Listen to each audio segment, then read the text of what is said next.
Assalamualaikum, selamat sejahtera, wanakum, tak cahau. Saya Suman Sivam, kembali lagi dari channel Kita Rakyat Malaysia. Hari ini saya kembali dengan satu topik yang hangat ya. Baru-baru ini kita dipahamkan akan wujudnya satu ID digital, iaitu Identiti Digital Nasional yang dilaksanakan oleh kerajaan yang sedia ada hari ini. Dan apa yang dipahamkan di situ, ada dua jabatan yang bekerjasama untuk melaksanakan perkara itu. Pertama adalah KDN ataupun dan kedua adalah JPN, Jabatan Pendaftaran Negara. Dan di sini ada beberapa persoalan dan saya pun dipahamkan 800 juta telah diperuntukkan untuk melaksanakan R&D ya, supaya ID digital ini boleh dilaksanakan dengan sempurna. Ya, dan perkara ini terus tidak boleh fikir secara apa orang cakap, fikir secara kritikal. Sebab apa? Kita lihat hari ini masalah ini timbul sebab perkara ini dibuat tergesa-gesa oleh kerajaan yang sedia ada. Ya, apa yang mereka katakan untuk mempermudahkan kerajaan ya, untuk memperkukuhkan IC. Yang ada hari ini kita adalah identity card, iaitu IC kita, tetapi mereka mewujudkan satu benda ini memperkuatkan lagi IC kita, dan ini melibatkan data-data rakyat Malaysia ataupun maklumat-maklumat peribadi yang perlu rakyat Malaysia yang tahu sahaja. Sebab apa? Ini masalah ya, saya melihat ini sebagai masalah dan kerajaan tidak memperjelaskan perkara ini kepada rakyat. Ya, sebab ini mengelirukan keadaan sebab masing-masing tidak memahami apakah fungsi dan tujuan utama IDN ini dijalankan dengan rakyat Malaysia dengan serta-merta. Dan perkara ini bukan perkara baru. 20 Oktober 2021, iaitu masa itu Menteri KDN Hamzah Zainuddin telah melaksanakan dan beliau telah bagi tahu 2024 IDN ini akan dijalankan sepenuhnya kepada rakyat. Dan perkara ini agak membimbangkan sebab ini melibatkan data peribadi rakyat.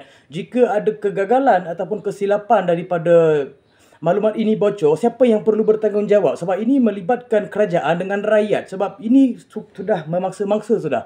Dan saya pun dipahamkan 1 Disember ini ID digital ini akan dilaksanakan sepenuhnya dan tergesa-gesa kerajaan Malaysia menjalankan perkara ini. Dan di sini ada beberapa persoalan. Dan apa yang dipersoalkan hari ini adalah apakah pedoman ataupun objektif utama untuk melaksanakan IDN ini? Apakah objektif kerajaan sebenarnya? Sedangkan kita ada IC untuk mengambil seluruh maklumat, tetapi perlukan lagi satu digital dan memperkukuhkan lagi IC, dan mereka menyatakan rakyat Malaysia sudah ketinggalan jauh daripada digital. Bagi saya tidak, sebab dalam IC ini pun ada digital. Kita ada chip yang boleh mengesan pelbagai perkara dalam IC sahaja. Ini mereka tambah lagi satu benda dan atas satu agenda lagi. Ya, saya lihat benda ini tidak memenangkan rakyat sama sekali, seperti mana kita lihat MySejahtera dulu. Ya, dia buat labur duit berjuta-juta ya dengan syarikat Singapura, tetapi sampai hari ini kita tidak tahu apakah fungsi dan pedoman tujuan objektif utama untuk melaksanakan MySejahtera ini. Sama jugalah dengan ID ini, dan sampai hari ini saya pun masih terfikir-fikir apakah aktah yang diguna pakai untuk pelaksanaan IDN ini. Adakah Aktah Pendaftaran Negara 1959, iaitu Aktah 978, diguna pakai untuk pelaksanaan IDN keseluruhan kepada rakyat Malaysia? Adakah akta ini yang diguna pakai ataupun mereka buat sesuka hati dengan tidak mengajar dan memperjelaskan dengan rakyat, dan mereka buat tergesa-gesa yang tahu benda itu sudah sampai bulan depan dan kita tidak memahami apakah konsep, objektif dan tujuan utama untuk dilaksanakan di negara ini. Sebab kita negara rakyat baru 32 juta, tetapi bila kita menggunakan IDN ini, saya sebagai rakyat saya tidak puas hati dan saya rasa benda ini bahaya sebab kita hari ini sudah ada pelbagai penggodam untuk menggodam sistem kita, sedangkan di scammer pun kita tak dapat nak halang. Ya, bagaimana kita nak letakkan IDN ini? Apa tujuan? Untuk scammer ke? Untuk ambil rasuah, untuk menangkap orang-orang yang berrasuah ke? Dan apa tujuan sebenarnya IDN ini? Sebab ini yang tak jelas sekarang. Ini yang kita tidak faham, apakah tujuan dasar utama untuk melaksanakan IDN ini kepada rakyat.